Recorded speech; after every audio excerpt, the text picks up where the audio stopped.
ఏదో సింపతి కోసం జరిగినటువంటి అంశంగా దాన్ని నేను చంద్రబాబు నాయుడు గారు మాట్లాడడం, వారితో పాటు ఉన్నటువంటి మిత్రపక్షాలు మాట్లాడడం తీవ్రంగా ఖండించాల్సినటువంటి అంశం.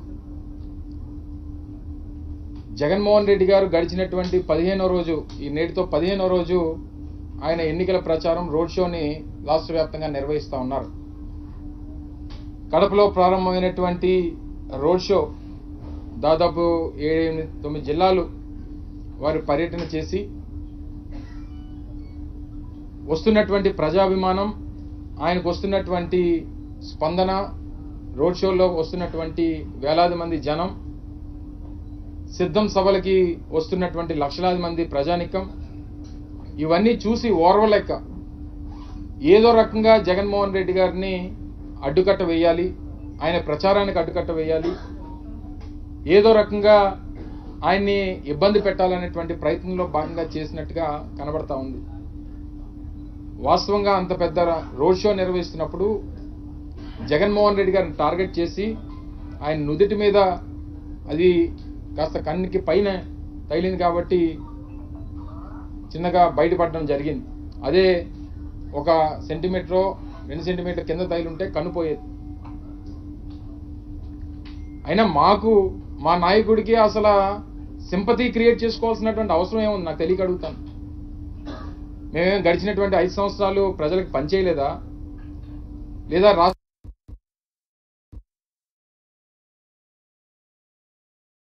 వాస్తవానికి 5 సంవత్సరాల కాలంలో 2 సంవత్సరాల పాటు కోవిడ్ని ఎదుర్కొన్నప్పటికీ, ఆర్థిక పరమైనటువంటి ఇబ్బందులు ఉన్నప్పటికీ, స్పష్టంగా 3 సంవత్సరాల పాటు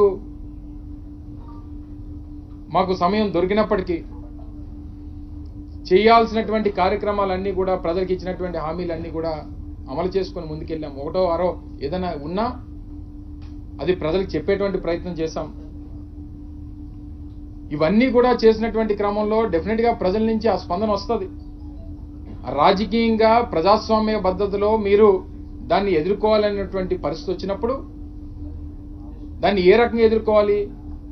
మేము గడిచినటువంటి 14 సంవత్సరాలు నేను ముఖ్యమంత్రిగా పనిచేశాను, నేను చేసినటువంటి పనులకి నాకు ఓటేయండి అని చెప్పనని అడగాలి. లేదు 14 సంవత్సరాల పాటు నాకు మీరు అవకాశం ఇచ్చారు, ఏమీ చేయలేకపోయాను, పోనీ ఇప్పుడన్నా ఒకసారి అవకాశం ఇవ్వండి, ఇప్పుడన్నా చేస్తానన్నా చెప్పాలి. ఇవి రెండూ మానేసి నేనేదో చేస్తానని చెప్పి తిరిగి జగన్మోహన్ రెడ్డి గారి మీద బురజల్లేటువంటి ప్రయత్నం చేసి ఆయన మీద జరిగినటువంటి దాడి కూడా ఆయనే చేసుకున్నాడు అనేటువంటి విధంగా మీరు ఏంగా మాట్లాడుతూ ఉన్నారే.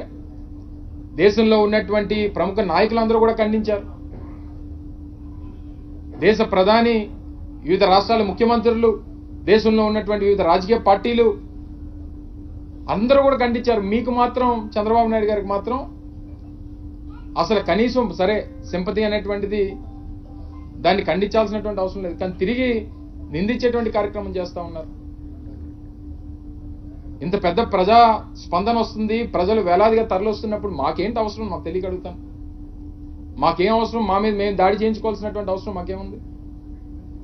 మళ్ళీ నిన్న అంటాడు ఆయన, నా మీద క్లమోర్ మైన్లు పేల్చారు, రాళ్ళు పెద్ద లెక్క అని అంటాడు. నువ్వు చేసినటువంటి పాపాలకి నీకేదన్నా జరిగి ఉంటే ఉండాలి తప్ప జగన్మోహన్ రెడ్డి గారు ఏం తప్పు చేశారని చెప్పి ఆయన మీద రాళ్ళు ఇస్తారాలి. కేవలం రాజకీయ కుతంత్రాలు, రాజకీయ పరమైనటువంటి ఆలోచనలు, రాజకీయంగా జగన్మోహన్ రెడ్డి గారిని నేరుగా ఎదుర్కోలేక ఈ రకమైనటువంటి అప్రజాస్వామికమైనటువంటి కార్యక్రమాలు చేస్తా ఉన్నాం. ఇది ఎక్కడైనా ప్రజాస్వామ్యంలో ఉందా? తిరిగి ఆయన మీద ఆయన మళ్ళీ నిన్న గాజువాకలో రాళ్ళు వేసుకొని మళ్ళీ మేము ఎవరో రాళ్ళు వేసామని చెప్తున్నాడు. ఎవరో కింద నుంచి ఒక రాయి చూపిస్తా, ఇదంతా ఒక పెద్ద ఏమంటారు షార్ట్ ఫిలిం లాగా తయారు చేస్తా ఉన్నాడు సిస్టమ్ అంతటిని. కింద నుండి ఎవడో రాయి చూపిస్తే ఇదిగో నా మీద రాయి వేసారని చెప్తున్నాడు.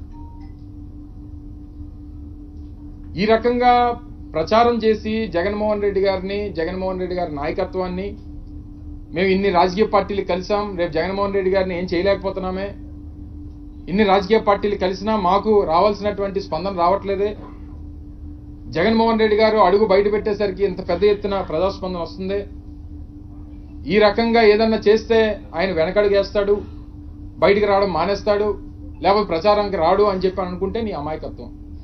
ఏం చూస్తున్నావు? 14 సంవత్సరాల నుంచి జగన్మోహన్ రెడ్డి గారిని నువ్వు అర్థం చేసుకుంది ఇదేనా? జగన్మోహన్ రెడ్డి గారి తాలూకా పోరాట పటిమని రాష్ట్ర ప్రజలందరూ తెలుసుకున్నారు. కోట్లాది మంది, 5 కోట్ల మంది ప్రజలు తెలుసుకున్నారు. దేశంలో ఉన్నటువంటి ప్రముఖ నాయకులు తెలుసుకున్నారు. పక్కన ఉన్నటువంటి నీకు తెలియట్లేదు. నీలాంటి వాళ్ళు రాళ్ళు విసిరితేనో, లేకపోతే నీలాంటి వాళ్ళు దాడి చేయిస్తేనో భయపడి ఇంట్లో కూర్చునేటువంటి రకం జగన్మోహన్ రెడ్డి గారు కాదు అనేటువంటి విషయాన్ని కూడా తెలియజేస్తూ ఉన్నా. మీకున్నటువంటి సంస్కృతి. గతంలో అమిత్ షా గారు తిరుపతి వచ్చినప్పుడు రాళ్ళు విసిరింది ఎవరు? మీ తెలుగుదేశం పార్టీ కార్యకర్తలు కదా. గతంలో మీ మామ ఎన్టీ రామారావు గారి మీద చెప్పులిసింది ఎవరు? నువ్వు కాదా? అదే విజయవాడ నడిబొడ్డిన వంగవీటి మోహన్ రంగని చంపేసింది ఎవరు? నీ పార్టీ కాదా? మీ ప్రముఖ జర్నలిస్ట్ అయినటువంటి దశరథ రామయ్య అనుకుంటా ఆయన పేరు, ఆయన్ని చంపేసింది విజయవాడలో. మీకుంది ఈ చరిత్ర అంతా కూడా.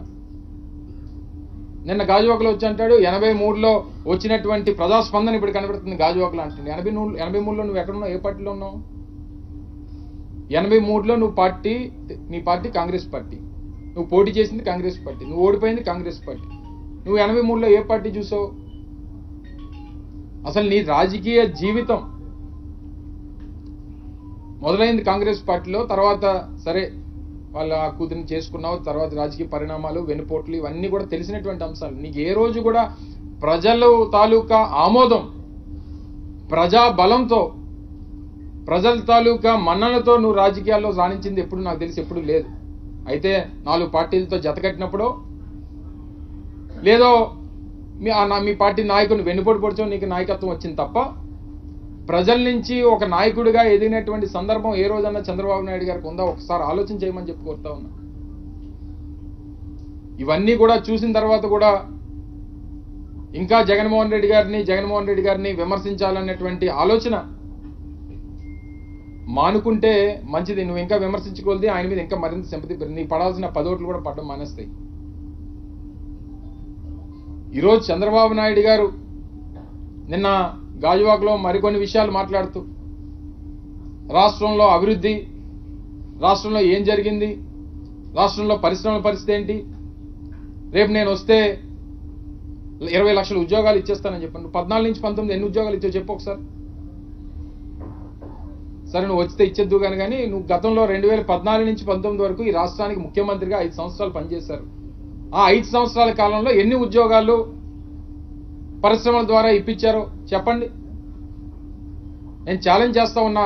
నేను పరిశ్రమల శాఖ మంత్రిగా రాష్ట్రానికి గడిచినటువంటి 5 సంవత్సరాల్లో వైఎస్ఆర్ కాంగ్రెస్ పార్టీ అధికారంలో ఉన్నప్పుడు చంద్రబాబు నాయుడు గారు